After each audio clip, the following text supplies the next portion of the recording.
Sports Talk Chicago. Here with Jon Zaghloul, and we are back and ready for today's special guest. He's the host of Crain and Company in the Daily Wire, a former college football coach. Please welcome Jake Crain to the program. Jake, it's great to have you on. How are you? Hey, man, I appreciate you having me on. Hope everybody's doing good out there as we try and get closer to some warmer weather, at least even down here where I'm at. What do you make of this crazy NFL offseason, first off? Yeah, it's kind of like I said in the show the other day, it's one step away from getting put in a boat and sent to Shutter Island. It's been so crazy. I mean, you mix that with Major League Baseball spending $3.625 billion in free agency this year. I mean, I can't recall, and there's always moves that surprise you, but the amount of big names that have been moved this offseason and even before we've gotten to the draft, to me, has been very surprising, but it's been fun to cover, and it's good for business, as I'm sure you know. Which move surprised you the most from the NFL so far? I want to say Tom Brady coming back, but I'm not really that surprised. But if we're talking about, moves from team to team, Russell Wilson to the Broncos, not that I didn't, think there was a chance that Russell was going to move, because if you look at that roster, they've got to do something, and they've got to move him while he's still able to, compete at the level he is. Going to Denver, that's what surprised me. A second one would be probably Davante Adams going to the Raiders, decide not to stay with Aaron when he gets force-fed the ball. He gets as many, targets as a gun range. So him leaving Green Bay to go reunite with Derek Carr, a little college sweetheart situation, I guess you could say. It's going to be pretty interesting, but, that's just touching the surface of what's been going on. Did the Raiders overpay for Adams or no? I don't think they did. Davante, when you have a guy of that caliber has just done nothing but ascend, when the defense knew that he was the guy that was going to get the ball. That's another thing. It's one thing to come in when nobody really knows who you are. They don't know how to tailor coverages to you. They're not worried about you too much as opposed to somebody else. Then there's Davante Adams, where they know you're the dog. And they know Aaron is going to find a way to get you the ball. So I don't think they did overpay. I think Davante's that type of player. How much do you think it affects the Raiders' playoff chances and Super Bowl chances next year? Well, the AFC West, is an absolute, nightmare division. I mean, you could see multiple teams obviously make the playoffs out there with the wild card berth in that situation. I don't think they're going to win the Super Bowl. I don't think they have enough pieces, even while adding Davante, because again, it takes a whole team. I mean, you have some teams we've seen in today's, age of football where offensively they've driven the team and the defense had to be good enough. Then you see teams sometimes that are a little bit better on defense, but they're typically the teams that are the most complete and the most whole. And when I look at all three phases for the Raiders, while I think they've made some good decisions, I don't think they're there yet. They just don't have enough pieces, in my opinion. Jake Crain here on Sports Talk Chicago. Jake, what was your reaction to the Bears hirings at head coach and GM? I'm always a benefit of the doubt, type of guy. The NFL is a different league. Having experience there and kind of knowing what's going on is always a plus. So, I'm going to give the whole staff time. I mean, even Ryan Poles with what he's doing right now with the moves that he's making. We obviously, they're rebuilding. I mean, it's really no hint at what they're doing. So that has to go into consideration with the coaching staff as well. But, I look at it in 2 or 3 year increments. So, I think they made a good move. We'll see if it's a great move. There's always a little margin between those two. You like the idea of them rebuilding. Do you think it's time for the Bears to be doing that? Yeah, I mean, and we got to define what rebuilding is. You have rebuilding what the Jaguars is doing, where they're just selling everybody on the farm and keeping Trevor Lawrence. And I do like some of the moves the Bears have made. Getting St. Brown and Pringle at wide receiver. I'm interested to see how Pringle does outside of the Patrick Mahomes world when he's not a guy that's being focused on a ton. When I look at the future for the Bears, and you got to love Justin Fields. You got to love some pieces on the defense. I think moving Khalil Mack was the right move. I just, for both parties at the end of the day. And sometimes, as I say on the show, you got to kind of blow it up before you glow it up, as opposed to doing what the Rams did and some of these other teams where you put a Frankenstein team together, go all in and see if it works out. So I'm buying the Bears for the next 5 years because I think Justin Fields is going to end up being a phenomenal player. What makes you confident in Justin Fields? What have you seen? Watching him diagnose coverages a little bit, because look, at Ohio State, They didn't run the most complex things, but there's been a lot of really good quarterbacks that got in the NFL and did well that didn't run super complex things. I mean, Wyoming and Josh Allen wasn't out there, rewriting a Lemony Snicket book backwards. I mean, it was somewhat simple. But the thing I like about Justin is I can see him getting better mentally, but the ability to extend plays outside of the pocket with some of the pieces that the Bears are going to get down the road, that's invaluable to me, because you have guys that are able to extend the play in the pocket, the Tom Brady's, the Matt Ryans, the Peyton Mannings used to, guys that aren't going to run a lot of sprint out, guys that aren't going to make a defensive end miss and find a guy 20 yards downfield like Patrick Mahomes when he scrambles out of the pocket. Justin can do that. He can throw off platform. He can throw rolling left. He can throw rolling right. Still needs to improve his accuracy on the run, but hell, who doesn't? I just like all the tools that he has, and I know Justin's a competitor. He's a guy that wants to win, and he likes the pressure. That's what I like about Justin. Did the turnover numbers last year scare you at all from him? Oh, well, I mean, look, again, it's so early in the career. When you throw a guy in the fire, going from college to the NFL and playing at Ohio State, that's the top of the mountain in college. You're playing against NFL guys, but there is no way to simulate the speed. There's no way to simulate the athletic ability, the catch-up ability of DBs, the ability for all the DBs to jump out of the gym, and then you're getting, a bunch of coverages thrown at you. So while it is a concern, you'd rather get him out of the way now and learn from him, because that tape of him turning the ball over is more valuable than the tape of him throwing touchdown passes. Now, you don't want it to be a recurring problem, but that's how you actually learn and grow. I mean, you can't teach experience. You have to experience it. How concerning is the elongated throwing motion? I've heard from some people that could be a problem. You're a former football coach. What do you make of it? I think sometimes we make a little bit more of that out of that than what we should. I mean, there's been guys that have won Super Bowls that have had really quick releases. There's other guys that haven't. So if you have good timing, if you have good nuance, which he does, what do I mean by that? He doesn't just throw the fastball. It's like being a pitcher in Major League Baseball. You can't get up there and just throw the fastball 100 miles per hour and think you're going to strike everybody out. Eventually, they're going to start tagging you. But Justin has the ability to throw the changeup, the lollipop screen, dump the fade in the bucket, do the things like that, throw the whole shot versus cover two when he has to heat one up. I just having the ability to put the ball where Justin can put it, and his release is fast enough. I think people make more out of that than what should be made out of it.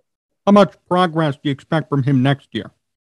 Oh, I expect a big jump. Now, look, you got to look at the sum of all parts. Now, what do we mean by a big jump? I want to see the turnover numbers down. I want to see him scramble, but scramble smart when he recognizes that it's man coverage and the defense. You watch Aaron Rodgers and some of these other guys, even Tom Brady, the minute they realize that it's man coverage, whether it be cover one, even two man, and you're running guys out there and you got guys back turned and the pass rush is coming behind you, to take off and go get that first down instead of trying to be the hero. I want to see stuff like that, but it's not lowering your shoulder and running over safeties or taking crazy chances. It's running smart. Why can guys like Lamar Jackson and Kyler Murray and Russell Wilson get away with running the amount they do? Because you can never square them up. That's how you play a long time in this league. So it's little stuff like that. We know they're not going to win the Super Bowl next year. I hate to say that and burst everybody's bubble even before the season, but there's little things from the most important position that you need to see. I do like what they've done on the offensive line as well. Bringing in Lucas Patrick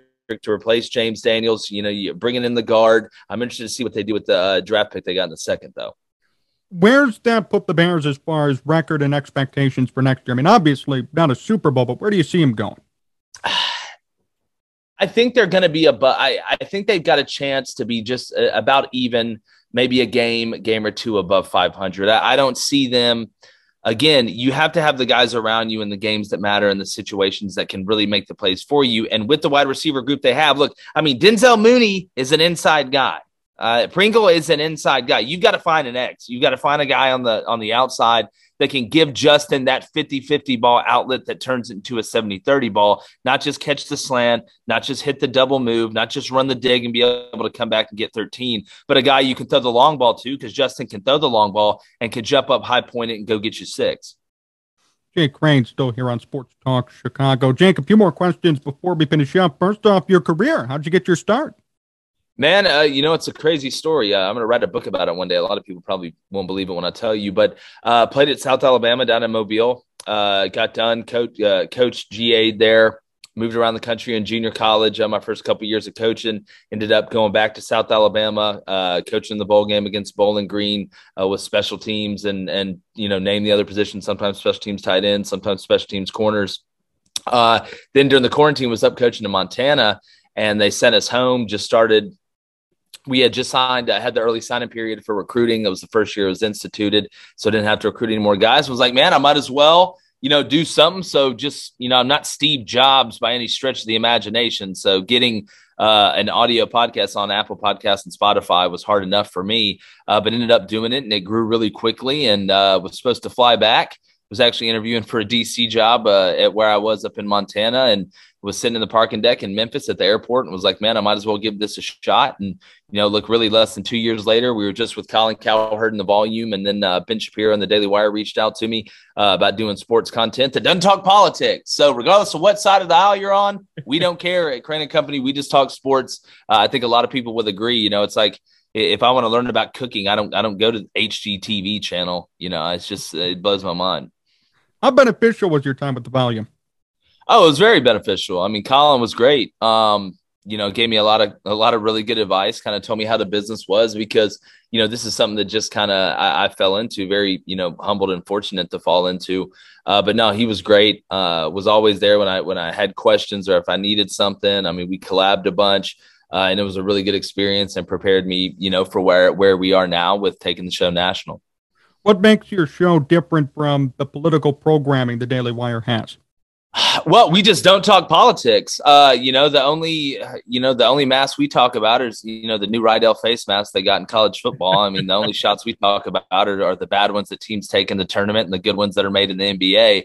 Not that sometimes there isn't a little bit of an overlap, obviously with Kyrie being able to play at home, but we don't attack it like, oh, they should have the mandates or they should not have the mandates. We say, what does this mean for the Nets? Are they now a legitimate threat to win an NBA championship? So if you're tired, regardless if you're Republican, Democrat, Green Party, Libertarian, just want a place that you remember that you can go, watch sports and listen to sports, and it's just sports, that's us. And I think the show's hilarious too. So how important is that, do you think? I mean, it seems like a lot of shows today want to delve into politics. You guys are obviously different.